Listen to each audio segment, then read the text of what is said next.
Lakas. Ito na ang hagupit ng bagyong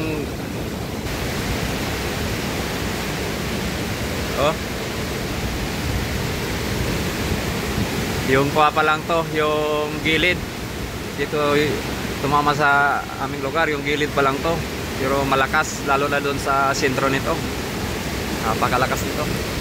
Marami sigurong maputol na kahoy, mga niyog, mabuwal na linya ng kuryente at poste.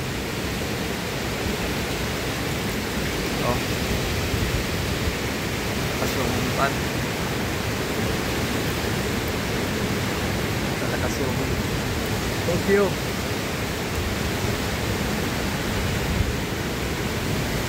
Mabagat yung hangin.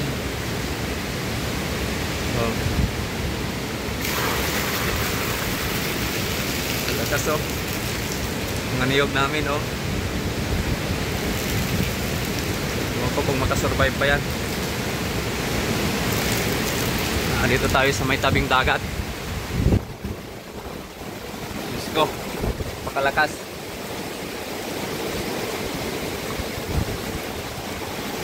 Buti na lang na timing na low tide. Kasi kung high tide to, abot yung tubig dito sa bahay. Kita nyo? Grabe kalakas. Ako kung dito mabuwal na niyog namin. Grabe kalakas. Para mabubuwal na ata. Yung papaya wala na dahon. Nabali na yung isang saging ko. May balik na akong 10 puno ng saging. Yung iba, hindi pa siya nabali, may mga tali. Yung iba, balik na. Sayang.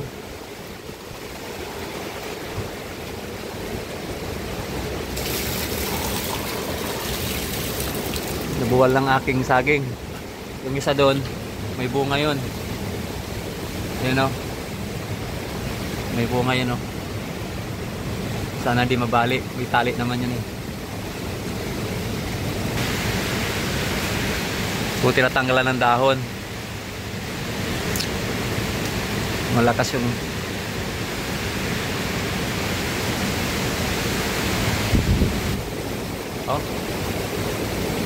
grabe. Mahina pa tong tumama sa amin. Di pa ito yung sentro, pero malakas na. Lalo dun sa sentro nito, grabe.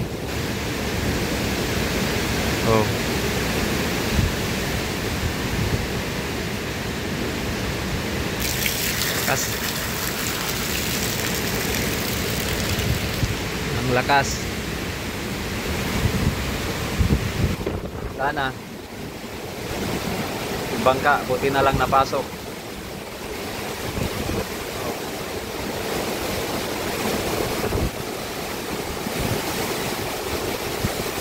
Balik.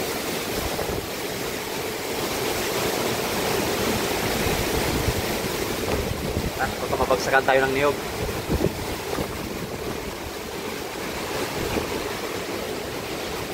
Yan na.